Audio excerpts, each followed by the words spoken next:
Well, where are the plows? Many people across our region are still asking that question. While major roadways are generally clear, there are many residential neighborhoods where the roadways are covered in thick ice.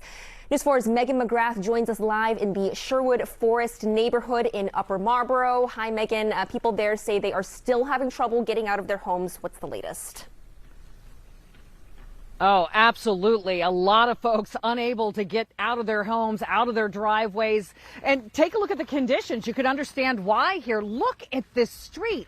It is absolutely packed with this really thick, icy snow, and it's all compacted down. Now, we do have some crews that arrived here this morning about 2 hours ago. If you look down the street there, we do have a large snow plow, and it's been putting down salt, and that is having an impact. I don't know if you could look down and see some of it.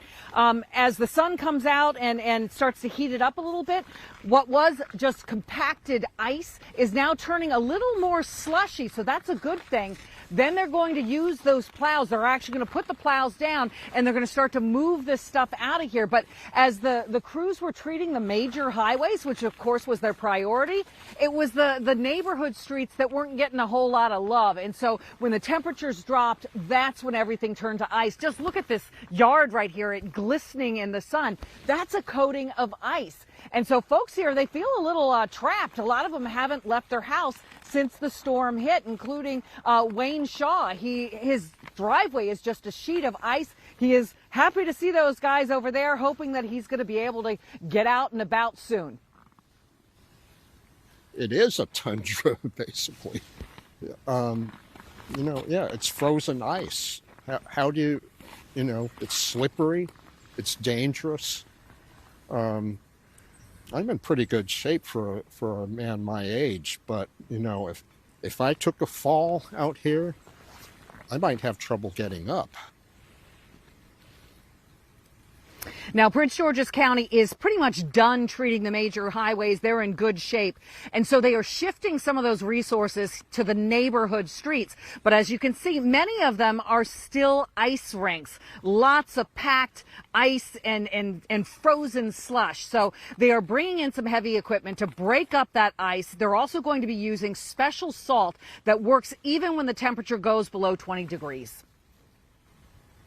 Right after that snow came the sleet, came the freezing rain. So at this point, it is ice. And so what we're dealing with is chiseling a lot of that ice to get through those streets. We had to bring in heavy equipment, loaders, backhoes. But at this point, sometimes we have to use what's called specialized salt. It's a mixture of magnesium chloride and also beet juice. And so we put that on and spread it out throughout, and it kind of takes time for it to break up, about 30 minutes. We come back, and then we're able to move that ice that sometimes can be as thick as 4 inches. 4 inches thick. That's some pretty serious ice.